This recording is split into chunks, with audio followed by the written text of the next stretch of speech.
अस्सलाम वालेकुम दोस्तों। आज की वीडियो में हम कुवैत की कुछ बड़ी अपडेट आप तमाम दोस्तों के साथ शेयर करने वाले हैं और ये अपडेट आप तमाम दोस्तों के लिए बहुत ही बड़ी और बहुत ही इम्पोर्टेंट होने वाली है, क्योंकि कुवैत के अंदर कुछ और नए रूल्स बनाए गए हैं। जबकि जो लोग छुट्टी पर अपने मुल्कों में मौजूद हैं उन तमाम लोगों के लिए भी एक बड़ी अपडेट जारी हुई है। जो लोग 6 महीने से ज़्यादा इस वक्त अपने मुल्कों में बिता चुके हैं उन तमाम लोगों के लिए। इसके अलावा आज कुवैत में क्या क्या सर्विस स्टार्ट हो रही है, ये तमाम तरह की जो अपडेट है वो आज आप तमाम दोस्तों के साथ शेयर की जाने वाली है। तो आप तमाम लोग इस वीडियो को शुरू से लेकर आखिर तक जरूर देखें।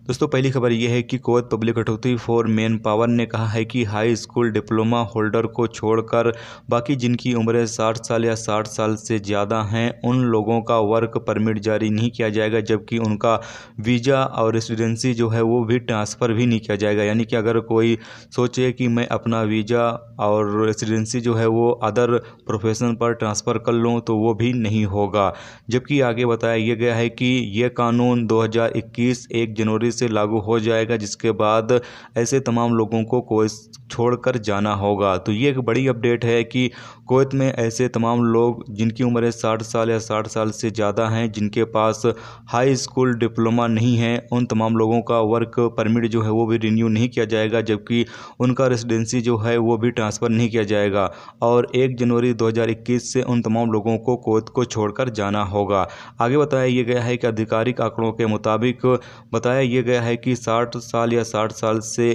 ज़्यादा तकरीबन 83,000 गैर मुल्की कुवैत के अंदर मौजूद हैं और 1,49,000 औरतें भी हैं जो घरों में काम करती हैं, जिनकी उम्रें 60 साल के आसपास या 60 साल या उसके ऊपर बताई गई है। आगे बताया यह गया है कि ये तमाम औरतें जो हैं वो डोमेस्टिक लेवल पे काम करती हैं, यानी कि घरों के अंदर काम करती हैं। आपको बता दें कि कई अजनबियों ने आशंका व्यक्त की है कि यह फैसला उनके परिवारों को तितिर-बितिर कर देगा। कई लोगों को यह डर है कि यह फैसला उनके माँ-बाप को अपने छोटे बच्चों की स्थिति की परवाह किए बिना देश छोड़ने के लिए मजबूर करेगा। तो ये एक बड़ी अपडेट है कि आने वाले टाइम में काफ़ी सारे अजनबियों को जो है वो कुवैत से निकाला जाएगा, जिनकी उम्रें 60 साल या 60 साल के आसपास या उससे ज़्यादा हैं। उन तमाम अजनबियों को जो है वो कुवैत से निकाला जाएगा। तकरीबन अगले साल से ये कार्रवाई जो है वो स्टार्ट हो जाएगी। जबकि आपको बता दें कि आप लोगों को पता ही है कि कुवैत के अंदर जो आबादी अजनबियों की है उसको कम करने के लिए कुवैत हुकूमत काम कर रही है और इसी तरीके से कुछ कानून लेकर आ रही है, जिससे कि ऑटोमेटिक ही अजनबी लोग कुवैत से बाहर चले जाएं, क्योंकि उनको दूसरा कोई ऑप्शन दिया नहीं जाएगा। तो जाहिर सी बात है मजबूरन लोगों को कुवैत से अपने मुल्क का सफ़र करना होगा। दोस्तों, अगली अपडेट ये है कि जो लोग कुवैत से इस वक्त अपने मुल्कों में मौजूद हैं छुट्टी पर और जिनका 6 महीने से ज़्यादा का वक्त गुजर चुका है, उन तमाम लोगों के लिए एक बड़ी और अच्छी अपडेट जारी हुई है। सिविल एविएशन के डायरेक्टर DGCA ने एक पत्र जारी किया है, जिसमें उन्होंने बताया है कि जो 1 सितंबर 2019 से कुवैत छोड़कर अपने मुल्कों में गए हुए हैं उन तमाम लोगों को कुवैत में एंट्री करने की अनुमति दी जाएगी, यानी कि परमिशन दी जाएगी, जिन्हें कुवैत से बाहर रहते हुए 6 महीने से ज़्यादा का वक्त गुजर चुका है। ये फ़ैसला कुवैत मिनिस्ट्री ऑफ इंटीरियर यानी कि वजारत दाखिला और बाकी मिनिस्ट्री जो कुवैत के अंदर मौजूद हैं और सिविल एविएशन DGCA के ज़रिए जो है ये फ़ैसला जारी किया गया है। आपको बता दें कि आम तौर पर कोई भी शख्स 6 महीने से ज़्यादा का वक्त कुवैत से बाहर गुजार देता है तो उसका वीज़ा और रेसिडेंसी जो है वो कैंसिल हो जाती है और वो दोबारा कुवैत में एंट्री नहीं कर पाता है। लेकिन अभी ये सहूलियत इसलिए दी गई है क्योंकि कुवैत एयरपोर्ट जो था वो बंद था और जबकि कोरोना महामारी की वजह से फ़्लाइटें बंद चल रही थी, जिसकी वजह से ये रियायत दी गई है। जो जिन लोगों का 6 महीने से ज़्यादा का वक्त गुजर चुका है और वो अभी भी कुवैत से बाहर हैं, जिनकी रेसिडेंसी वैलिड है, वीज़ा वैलिड है, वो तमाम लोग कुवैत में एंट्री कर सकते हैं।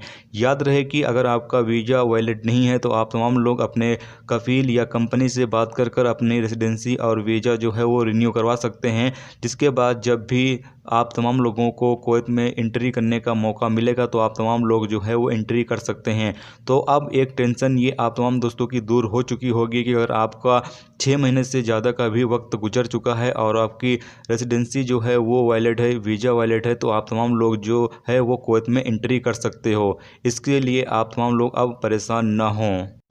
दोस्तों अगली खबर यह है कि कुवैत कैबिनेट की कल साप्ताहिक बैठक हुई और इस बैठक में प्राइम मिनिस्टर शेख सबा खालिद अल हमाद अल सबा मौजूद थे, जबकि कुवैत मिनिस्ट्री ऑफ हेल्थ के मिनिस्टर ने कुवैत में मौजूदा जो कोरोना वायरस के हवाले से हालात है उसका रिपोर्ट पेश किया। इसके अलावा कुवैत में कितने लोगों की मौत हुई है कोरोना वायरस की वजह से और कितने लोग अभी तक रिकवर किए गए हैं, जबकि कितने केस एक्टिव हैं, इस हवाले से भी जो रिपोर्ट है वो पेश की गई है। इसके अलावा आगे बात किया गया है कैबिनेट में कि कुवैती शहरी और जो अजनबी लोग हैं जो नॉर्मल ज़िंदगी में वापसी के लिए आज से चौथा फेज़ स्टार्ट किया जा रहा है और इस फेज़ के तहत जो काम काज को खोलने की परमिशन दी गई है, तमाम मिनिस्ट्री ऑफ हेल्थ के जो रूल्स रेगुलेशंस हैं उसके मुताबिक काम काज को ओपन किया जाए ताकि लोगों को कोरोना वायरस से बचाया जा सके और ख़ुद भी आप कोरोना वायरस से सेफ रह सकें। इसीलिए मिनिस्ट्री ऑफ हेल्थ के जो भी रूल्स रेगुलेशंस हैं उसके मुताबिक ही तमाम लोग काम काज जो है वो अपने ओपन करें।